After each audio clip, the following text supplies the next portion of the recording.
I got the hospitality blues. Now I guess I'm just an old country hick, but all you folks that think you're sick better pay attention to what I've got to say. If you were going to go to some hospital, I suggest you think it over a little, cause I'm still recuperating from my hospital stay. Back about a couple of months ago, I had a little touch of lumbago, and I called on my doc to see what he'd suggest. And he said, man, it's plain to see, the hospital's the place you ought to be, cause what you need is good old-fashioned rest.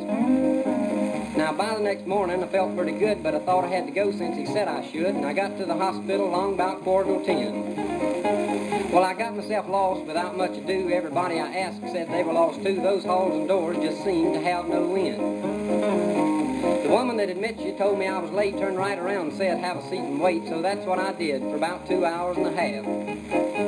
This making you wait, they got perfected. I got the feeling I was being neglected till this man came up and said something about private or staff. From the questions he asked in that interview, I figured he was sent by the revenue, and if I couldn't have talked, I don't reckon they'd have let me in. When he found out about my financial affairs, this nurse came in and took me upstairs and gave me a bed and a ward with 2 other men. Then she gave me this hospital gown to put on, and I figured she must not have thought I was grown. That thing was so short I had to leave on my pants. When those other men told me what they had, my chances of getting any rest looked bad, cause one had consumption, the other the St. Vitus dance. Just about time I got settled in bed, this boy in white walked up and said, I'm Dr. Smith and I got to run some blood tests.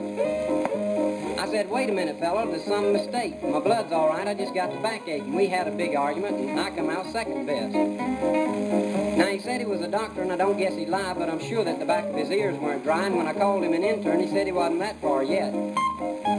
Everybody that's a doctor has to learn to be, but I don't like it much when they're learning on me, and from the way he was working, that's as far as he'd ever get.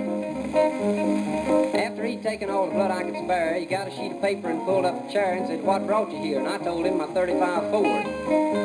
He must have asked me a million questions more about every kind of sickness I'd had before, and every question that I asked him, he just ignored.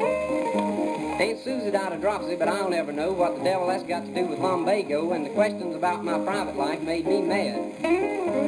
When he finally got off of that talking jag, he pulled out a little black doctor's bag and gave me the darndest physical I ever had.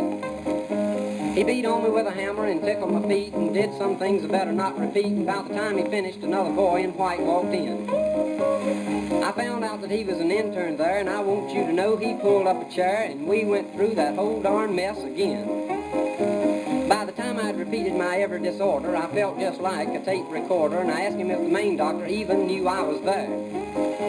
He said, why do you ask? And I said, heck, if you don't hurry up, I'll be a nervous wreck. Then he said the main doctor was at a medical meeting somewhere. For the next 4 hours after his exam, I got a brain wave and one of them cardiograms and an x-ray picture of every bone in my body, I reckon. Whoever fixed my tray thought I was on a diet. There wasn't enough there to keep a small bird quiet, and it was made to taste so you wouldn't ask for seconds. As if I hadn't seen enough action, those doctors came back and put me in traction, and the weights were so heavy they pulled me out of bed 3 times. By then my back was really hurting, and when they put me on a board, I knew for certain that their definition of rest was different from mine. Well, they left the room and I was dozing off. Then the man with consumption started to cough, and that other fellow started having some sort of chill. When they finally got quiet, I dozed off again, and in a little while that nurse was back in and woke me up just to give me a sleeping pill.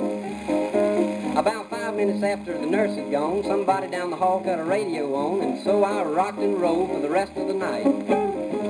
About 6 the next morning, that boy was back in, put a tube in my stomach and drew blood again, and the nurse gave me a shot that knocked me out like a light. When I came to, I thought I was in a tomb, found out they were taking me in the operating room, and I figured if I didn't talk fast, my goose was cooked. Well, it took me quite a bit of yelling and cursing to make them realize they had the wrong person, and I was fighting to get my arms and legs unhooked. Well, I jumped up from there, and I must have looked cute, running down the hall in my birthday suit, but I wasn't worried about my dress not being too formal. Well, I got to my room and put my clothes on, and without a goodbye, I headed for home, and after 2 whole months, I still ain't back to normal. Now, if it offers any sort of consolation, if you're half dead or need an operation, then you go ahead, 'cause man, you got nothing to lose. But if just a little rest is all you You go there.